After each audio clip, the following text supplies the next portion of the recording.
Academics and intellectuals will gather in Braamfontein Johannesburg later this morning to exchange views on what it means to be white in South Africa. Entitled Whiteness, Afrikaans, Afrikaners, the one-day roundtable is hosted by the Mapungubwe Institute for Strategic Reflection.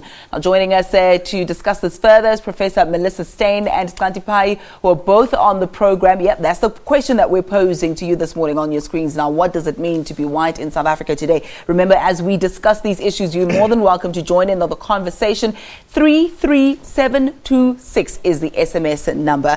A very good morning to you. Thank you so much for joining us. Good morning. Prof, maybe let me use the ladies' first analogy and start with you before we get into the issues. Why host a roundtable discussion of this nature, do you think? Well, I think, transformation in South Africa is obviously always moving. It's not a static process.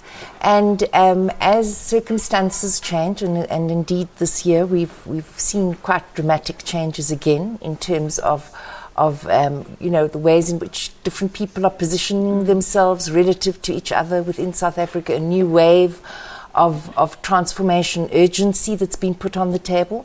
And at each moment like this, I think it's important for everybody to ask themselves questions about, how are they positioning themselves? How do they understand their role in South Africa, and what are they doing to be, functional within our current dynamics? I think it's very interesting because we mainly focus on affirming ourselves as black people, and that's because of the erosion caused by the apartheid regime, so that's understandable. But one never thinks about how the white or the other then needs to adapt to this now empowered black person.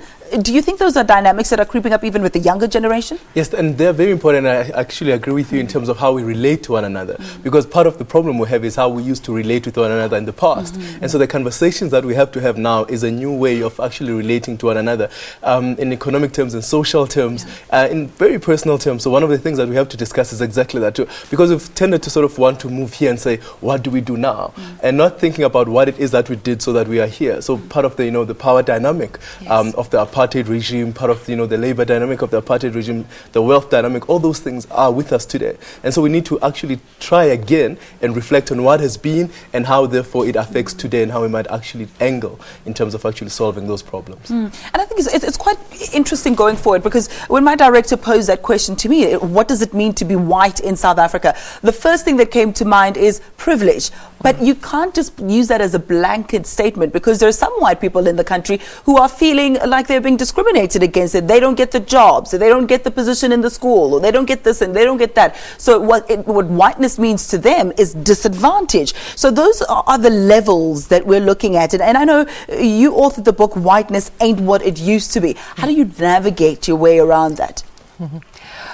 Well, you must hear the irony in that, in the title, hey, because it is obviously it is ironic. It's not meant to be sort of taken seriously. The fact of the matter is that white privilege is still alive and well. And I think that that's part of the way in which white people understand themselves as being disadvantaged. It has already to do with the assumptions of privilege that are in some ways being challenged. And that's the experience that there is for many white people.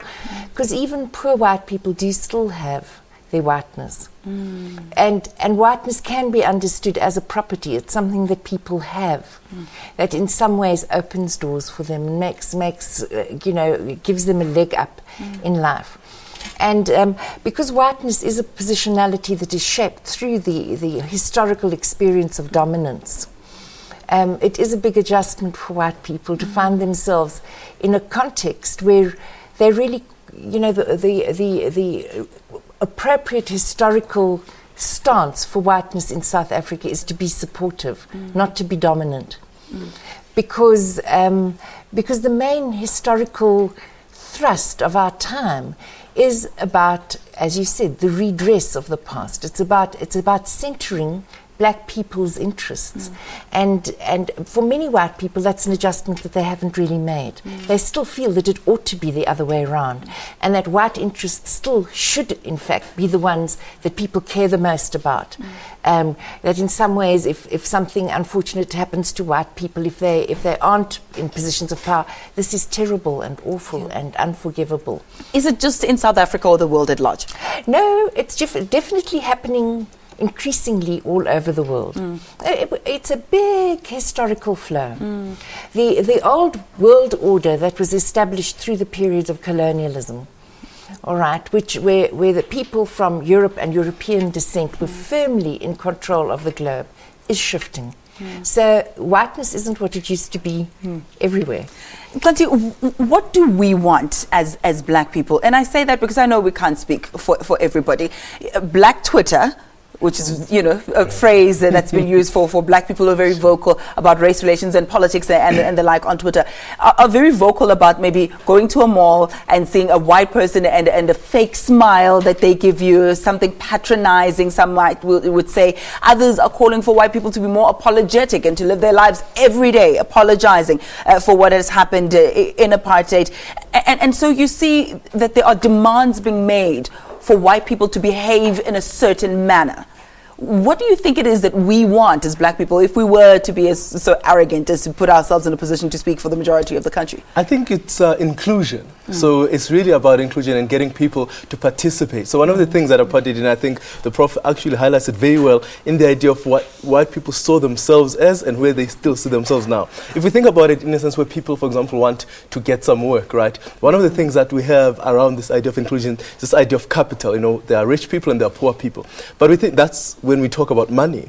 But there's also something called social capital, which is outside the money, which is the thing that excludes a lot of people, because when you are looking for a job, for example, there's some relationships that you have to strike with people. There's a conversation that you have to have with people, whether we are talking about rugby or we're talking about our last holiday. And it does actually keep people out, because once I'm out there trying to sort of be part of this conversation, and the conversation's about things that I'm not really familiar with, I'm not part of, I haven't been historically part of, that tends to keep you out. And this is the difficult when people say, no, but you must consider me. Really what they're asking for is to say, can I be part of the conversation? And one of the things we're not talking about, even though we're saying, for example, there's a legal regime that forces, you to include black people, it might be that, you say, we are attempting, but the attempts are failing at the very part where people are not becoming part of the conversations, because the construction of the whole conversation is towards a particular, race or a particular grouping of people. So these are some of the things that we actually have to discuss very, very deeply to say, how do we then renegotiate this idea of how we include people? Because we can't transform something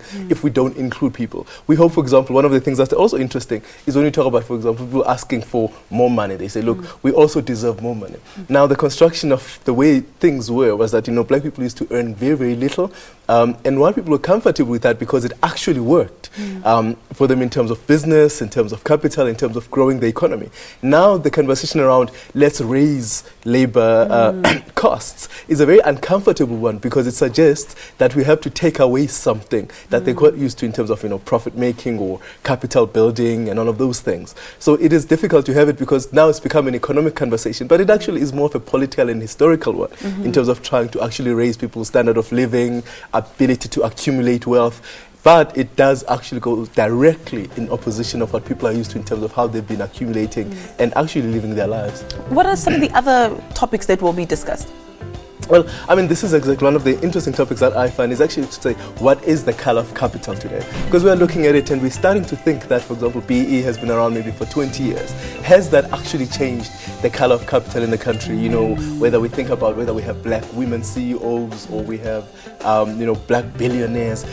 Does that tell us something about the color of capital in South Africa today? And also some of the things that I find quite interesting, for example, is where the Afrikaners is today, where it seems that there's a lot of threat, and the Prof actually highlighted this in terms of they feel a bit threatened, like, things are being taken away. Are we discussing the right things? Is that true, or is that a sense of what we need to discuss? Then we'll just have to see what unfolds from this discussion. We cannot sum it up in 5 minutes, unfortunately, and I suppose that's why you have a broader discussion on it. Professor Melissa Steyn, thank you so much. It's Payi, thank you so much for that time as well.